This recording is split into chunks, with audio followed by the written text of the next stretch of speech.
My name's Aaron Massey from MrFixitDIY.com, and today I'm going to show you how I built and installed the custom shutters on this house. I rate these projects by how many F-bombs you're likely to drop while tackling the project. This one is pretty easy, but you might need a little comfort climbing up and down a ladder. My friends called and asked me to come take a look at their shutters. They had their windows replaced recently, and that's mildly concerning in and of itself because this is not a very old house. And in addition to using enough sealant to patch the Titanic, the contractor didn't bother painting over the sealant, and also over-torqued the screws on the vinyl, which led to cracks in some spots and overall broken shutters. We get a ton of wind here, and as soon as the wind gets behind these flimsy shutters, if there's any sign of weakness, it's going to rip them right off. This is already the second set of shutters they've had to install here, and they asked if I could help them come up with a better solution, so that's what we're going to do. And before you say, well, why not get rid of the shutters? Well, it's an HOA community, and they have specific guidelines for which houses need to have shutters. This happens to be one of them, and there's only certain styles that you can do. So don't get me started on HOAs. I'm not going to go into it. We're just going to make Karen happy and put up some durable shutters that are going to work for a long time.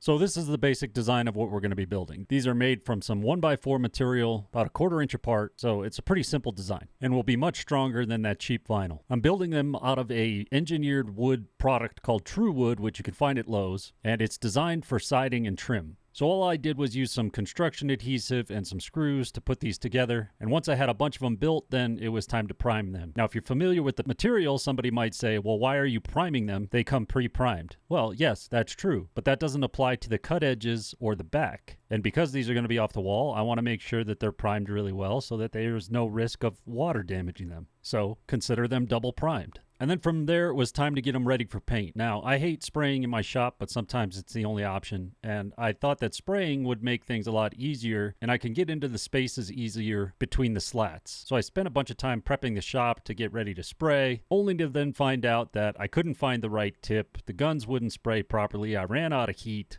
and the whole thing became kind of a nightmare. So let that be a lesson to you. Sometimes doing things that you think are going to save you a bunch of time and effort end up costing you a bunch of time and effort. So I ended up just brushing and rolling these after all. And after several coats of paint on the front and back, they were ready for install. So the first step in that process was to remove the existing shutters. And as you can imagine, based on their condition, it wasn't very hard. The only thing that was a little tricky in some spots was they seemed to apply the shutters while the sealant was still wet, so the shutters were kind of stuck to the wall. So I had to break out my pocket knife and cut a little bit of that sealant back and get rid of it. And then I could clean up their hack job of the lack of paint and touch up the trim and everything else before getting ready to install. Now, the other thing that I like to do is to seal the old holes where they drilled the old shutters into the side of the house. Those are just avenues for water, so I like to use some paintable silicone. This is from GE Sealants, which I've done some work with in the past, and just fill those holes. So once all that touch-up work was done, now we're finally ready to install the new shutters.